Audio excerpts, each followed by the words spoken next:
ความอบอุ่นพัฒนาอย่างยิ่งสูงเนาะก็คือทางพ่อแม่ครูบาอาจารย์เนาะแต่เดี๋ยวพาเด็กพาทำต่อมาก็มีทางสายศรัทธาครอบครัวบอกที่ความสุขก็จะได้นอกความจิตใจไอ้อุ่นก็จะได้มีเด้อในทางในนี่น้องวันนี้ก็มีทางสายศรัทธาพ่อแม่ครูบาอาจารย์มาร่วมใจยอดบางบ้านและซองเซนเทศน้องขณะทรงพ่อแม่ครูบาอาจารย์ของผมใจยอดของผู้ชมเพื่อเป็นขึ้นมอนเนาะ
Ini no ni ya. Ya ya.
นำเดิน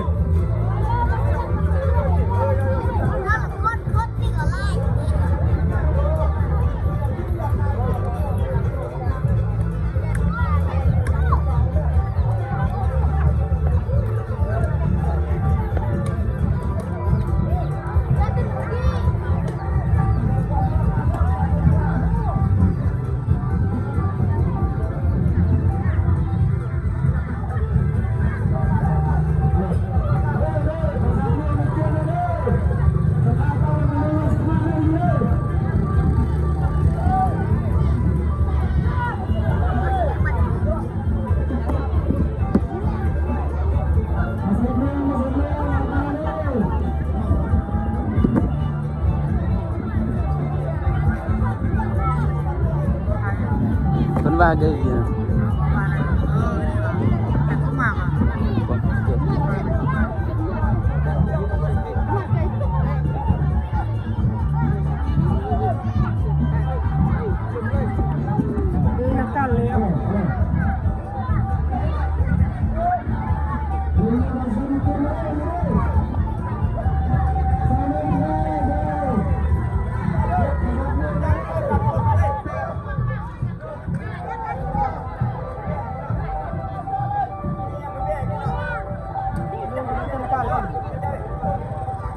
bitter wah kemul.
Pusting lah.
Harga kajian, kajian, betul, ada ujian, coba lihat, coba kita ada kan, suarga ormuan, katlah, harga kajian, kajian, contohnya, ramai.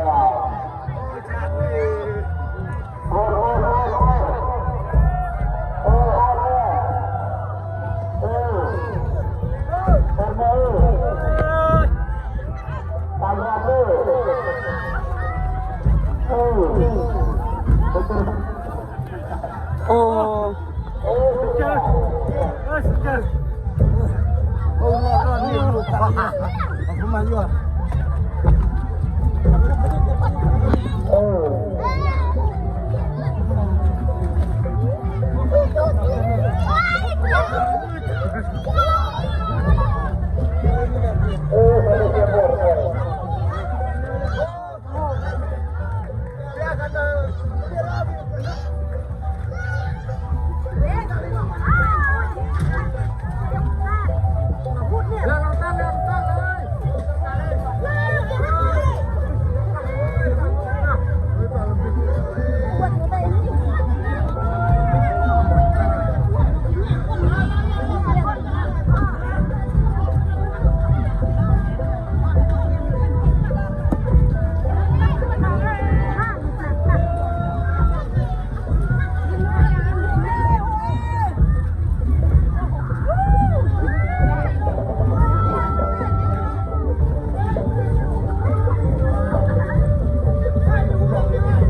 คนโดยครอบครัวกันแสดงแสดงด้วยความเป็นที่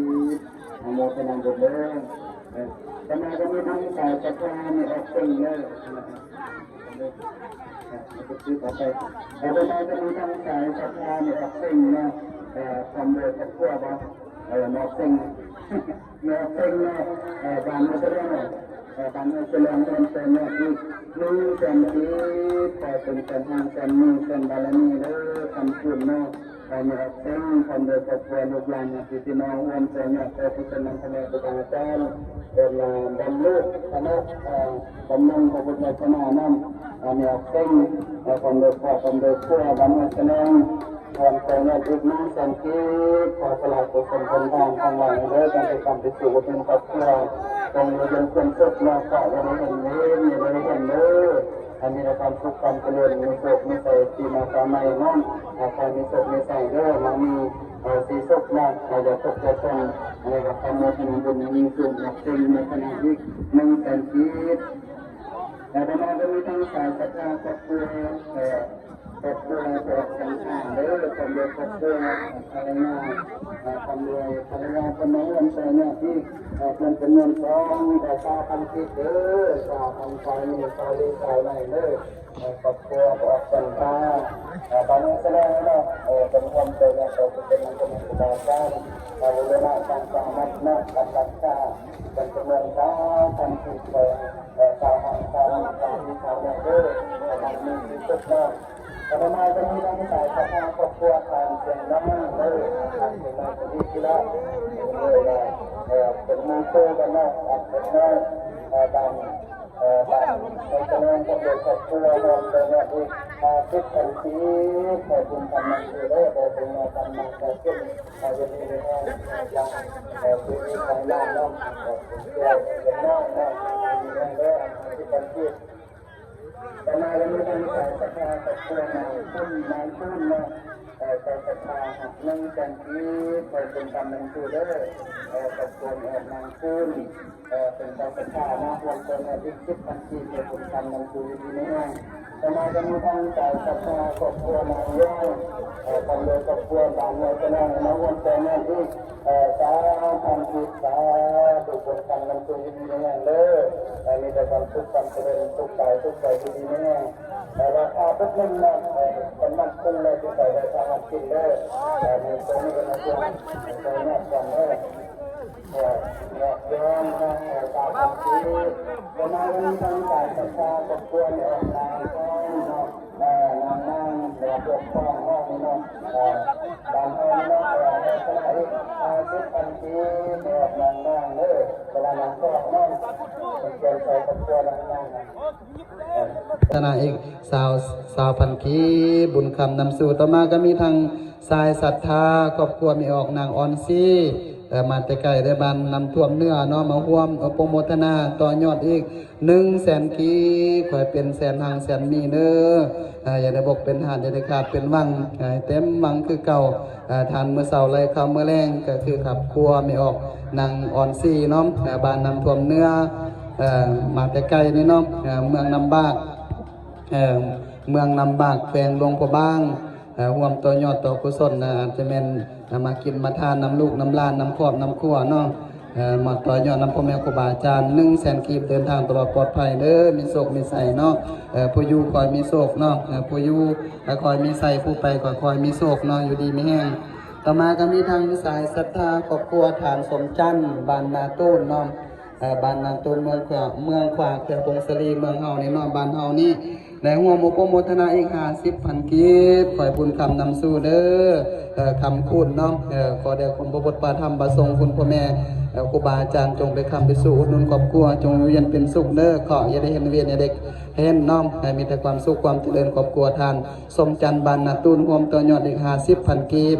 บุญคำนำสู่เด้อตลอดปลอดภัยเนาะต่อมาก็มีทางสายศรัทธาครอบครัวฐานบุญเนาะมีออกแดงอาจจะแมนบานเฮาในน้อมีออกพอกบุญพอกแดงพร้อมโดยครอบพร้อมโดยครัวรวมต่อยอดอีก100,000 กีบขอให้เป็นแสนทางแสนมีเด้อทาน100,000ขอให้ได้100 ล้านพันล้านวันละอย่าทุกข์อย่าจนเนาะครอบครัวของพอกบุญและมีออกแดง พร้อมโดยครอบพร้อมโดยครัวรวมตัวยอดในการตัดหลังคาหลังไม้คือเพิ่นก็เกียมแล้วเด้อคือครูบาประกาศเมื่อซ้อนแล้วเพิ่นเก็บหลังคา1,500,000 กีบจะได้ประมาณ30 ล้านนั่นแหละเนาะแต่ก็ยังบ่ทันถึงยังบ่ทันเพียงพอคือยังไปตัดไม้เอามาเฮ็ดเป็นไม้ค้ำไม้หยังนั่นแหละอยู่ทางอยู่ทางหลังคาซั่นบ่ทันเพียงพออาจจะเป็นน้ำมุกน้ำมันซื้อเหล็กซื้อปูนอย่างนั้นแหละเพิ่มเติมเนาะมันจะเสริมเนาะอันนี้ก็ยังบ่ทันได้เพียงพอสั่นกับขอโมทนาบุญเด้อนำสายศรัทธาทุกคนทุกท่านครอบครัวมีออกแดงถามบุญ100,000 กีบค่อยบุญคำนำสู่เด้อรอทางบนถึงเด้ออ่อนก็อดเอาคันมีผู้ต่อยอดนี่ต่อยอดมัดมือก็ได้เนาะมีผู้ต่อยอดต่อมัดมือก็ได้เนาะแห่งสิได้เงินสร้างวัดเนาะอย่าลืมอย่าพลาดบ้านกรุงฤทธิ์เราก็สร้างด้วยกันเด้อวันที่14-16 เดือน 6นี่เอิ้นว่าเป็นมือสลองเด้อผู้ใดอยากไปร่วมก็ไปร่วมมีสมโพธิผ้าสลองศาลายกยอดโซฟาถวายของแซงเนาะทุกสิ่งทุกอย่างเนาะผู้ใดอยากไปร่วมก็ไปร่วมได้วันที่14-15-16จะมาแพร่ซองอยู่บ้านเฮานี่แหละเนาะผู้ใดอยากร่วมก็ไปร่วมเด้อยังศรัทธายังบ่ทันมีเนาะส่วนหลายเนาะต่อมาก็มีทั้งสายศรัทธาครอบครัวของพวกทานเราแพงเนาะทานเราแพงเป็นเขียนใส่นี่มาร่วมตัวยอดอีก20,000 กีบสาธุแก่บุญคำนำสู่เด้อพวกเราเนาะทานเราพร้อมโดยครัวพร้อมโดยครัวร่วมตัวยอดอีก20,000 กีบแก่บุญคำนำสู่ต่อมาก็มีทั้งสายศรัทธาครอบครัวทานบุญสู้สุขเนาะบุญสู้สุขเป็นเขียนใส่นี่เนาะอาจจะแม่นบุญสู้กับออกสุขเนาะครอบครัวทานบุญสู้สุขโมทนาอีก20,000 กีบแก่บุญคำนำสู่เด้ออยู่เย็นเป็นสุขเนาะอยู่นำความนำครัวให้หังให้มีให้เจริญรุ่งเรืองก้าวหน้ามีสุขมีใส่เด้อต่อมาก็มีทั้งสายศรัทธาครอบครัวทานจันทร์บ้านนำบูดอยู่บ้านแคสิทธิ์มีเกียงบ้านนำบูดสกีก็แม่นมือหางบ้านนำบูดสบังมือท่านเมื่อว่างก็อยู่มั่วอยู่ม่วนบนซื่นเพื่อนเด้อรวมต่อยอดตอนนี้เป็นก็สร้างวัดอีกบ้านนำบูดเด้อครอบครัวทานจันทร์แล้วกันบ้านนำบูดรวมต่อยอดอีก20,000 กีบฉะนั้นแล้วก็เกียมไหว้พระหับสิ้นถวายปัจจุปัจจัยเนาะเฮือนผ้าประสาทเพิงประสาทร่วมต้นกระพึกเนาะต้นกระจากเนาะต้นกระพึกต้นกล้วยเฮือนผ้าทุกสิ่งทุกอย่างเนาะแล้วก็พยายามอ่านสายศรัทธาใหญ่ก็คือ3ศรัทธานี่เด้อตัวอย่างก่อนเจ็ดถวายสินะให้อ่านเพิ่นก่อนเพิ่นเพราะว่าเพิ่นลงศรัทธาใหญ่เนาะแล้วจึงค่อยถวายร่วมเนาะอันนี้ก็ย่อเวลาอีกตัวนี้เนาะอันนี้ก็โมทนาบุญยังยิ่งสูงนำสายศรัทธาหมดทุกคนทุกท่านที่มาร่วมกินทานมื้อนี้ตามได้ยินเนาะเมื่อปลาไว้ปลายองตะกี้โนโหลังกายก็เยี่ยมก็ยามสบังนี่หลังจากกุ้งอีขี้แสลงแจกสกีสบังนี่บางจะมาเข้าป่าเด้อฉะนั้นอันนี้บรมย่อเนาะนี่ก็ไม่ซื้อรังเล่าเนาะจะแม่นแท้บ่เนาะทุกปีก็ก็เลยเล่าเลยเด้อพี่เด้อหมวย7 บรอมก็7 บรอมอย่าเดี๋ยวมาบาซนมาเข้าป่ามนต์ซื่นอีก